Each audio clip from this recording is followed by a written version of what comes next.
I'm a huge fan of mini consoles. I collected most of the ones that came out in recent years, but I wanted to take this shrunken down approach and see how far I could take it to its logical extreme.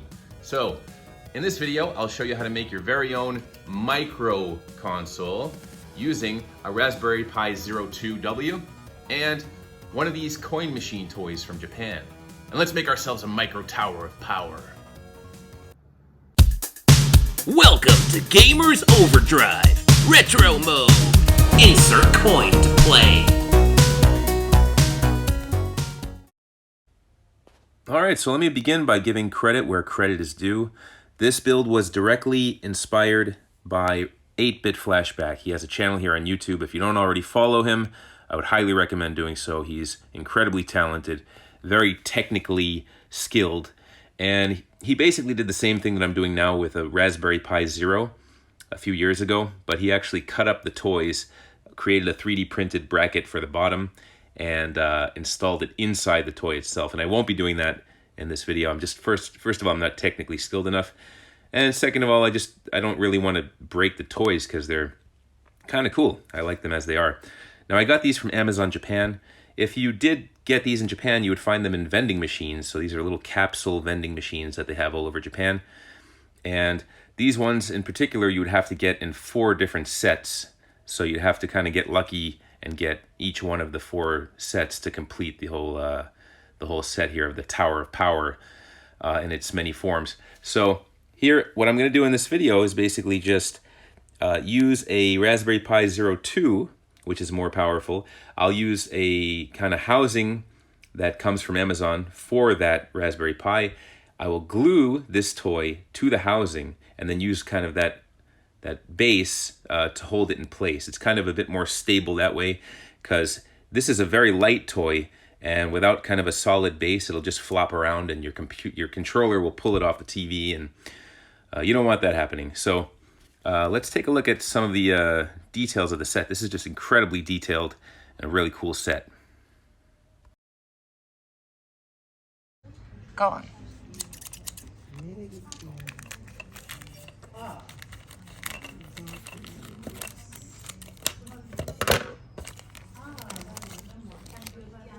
Special thanks to my friend Yamur Aiden for doing the camera work in this part. I do want to let you enjoy the cool sounds of the little clickety-clackety plastic and the cutting and all that good stuff. But I do just want to specify a few things here and clarify a few things. I just want to say that these are, of course, the Japanese versions of the consoles. So that's why if you're from Europe or America, you might notice that these Mega Drives look a little different.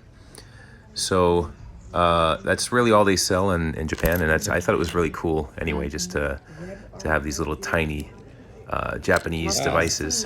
But these are Mega Drives, not the Genesis. Not that it really makes that big of a difference.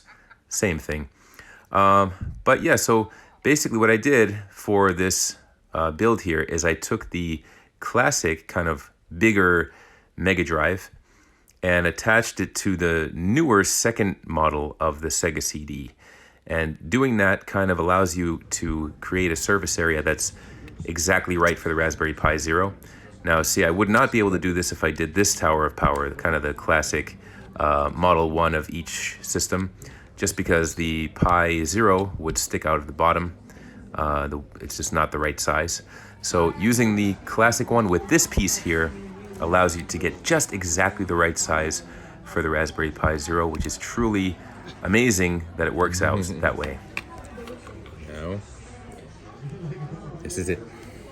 Showtime. Oh no, did I lose a CD? I want to know how much you spent on this. $30. That's Yeah. $30. Okay.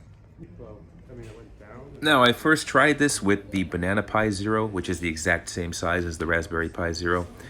But while it did work, it doesn't have nearly the same support as the Raspberry Pi, so it was really hard finding an image for it, an operating system image, and it eventually burned out. So I'm hoping that the Pi 02 lasts a lot longer, And it's a much higher quality board, and it has a ton of support. And the operating system that I did use for this is Recalbox, which is downloadable directly from Raspberry Pi. And here it is.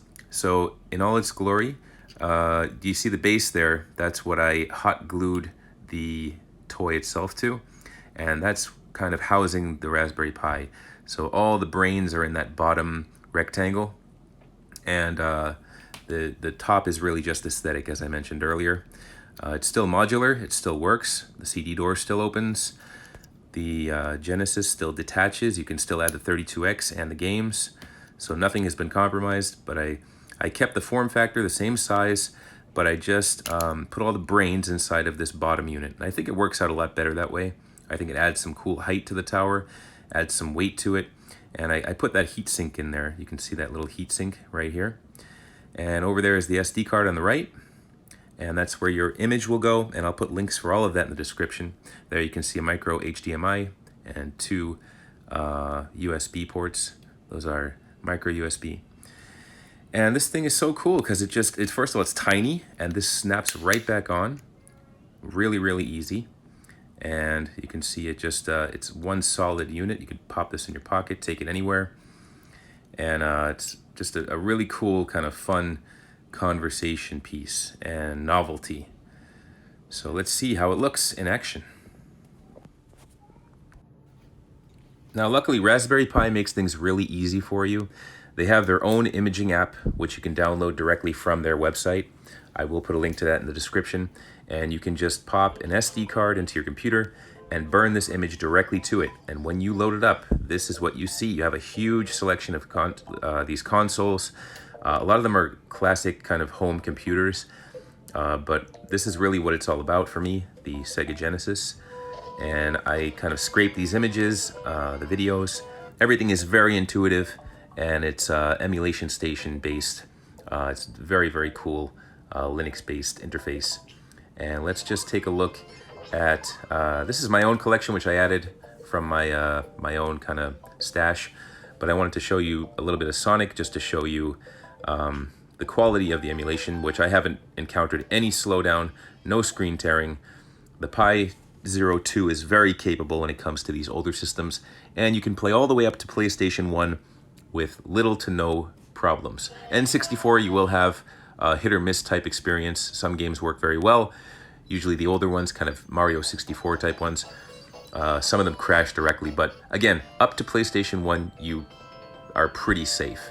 And Genesis, which is really the reason why I made this in the first place, runs absolutely flawlessly, perfect emulation, no slowdown, no screen tearing. And you can see everything is good to go with Recalbox. They put these side artwork on the sides, and it's a great experience. I'm using my PS4 controller here. That's usually what I use for emulation, but you can use almost any controller and it will be recognized automatically by Recalbox.